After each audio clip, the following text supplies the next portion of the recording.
Sir యాక్చువల్గా నాది age 28 అండి. ఓకే. నేను టేసా చేయిస్తే sir 0 sperm count maturation arrest అని వచ్చిందండి. ఓకే. సార్ దానికి ఏమైనా ట్రీట్మెంట్ ఉందా అండి మీ దగ్గర? మహేష్ గారు ఎప్పుడైనా దెబ్బలు తాకడం కానీ జరిగిందా? ఎప్పుడైనా ఆడేటప్పుడు కానీ జంపింగ్ చేసేటప్పుడు కానీ దెబ్బలు తాకడం? లేదండి. ఇంట్లో ఎవరికైనా ఫ్యామిలీలో పిల్లలు పుట్టడం లేట్గా ఉండిందా? లేదండి. రైట్. మీరు చేసే పని ఏంటండి? నేను అండి ఇంజనీరింగ్ అండి, civil engineer. Okay, civil engineer. Right sir. Chances అయితే ఉన్నాయండి. మ్యాచురేషన్ లెవెల్స్ అరెస్ట్ అయినా సరే మనం మళ్ళీ యాక్టివేట్ చేయగలం, మళ్ళీ స్పర్మటోజెనిసిస్ మళ్ళీ పుట్టించగలం, కణాలు మళ్ళీ పుట్టే అవకాశాలు ఎక్కువగా ఉన్నాయి.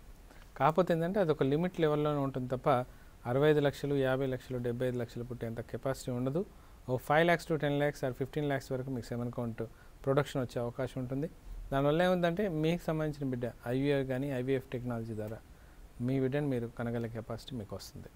కాకపోతే ఏంటంటే దానికి కాన్స్టిట్యూషన్ థెరపీ అనే ఒక ట్రీట్మెంట్ ఉంటుంది. దాని ప్రకారం మనం ఫాలో చేసుకోవాలి. మేము చెప్పిన డైట్, కొన్ని యోగాసనాలు మేము చెప్తాం. వాటి ప్రకారం ఫాలో చేసుకున్నట్లయితే you will get your thing అండి.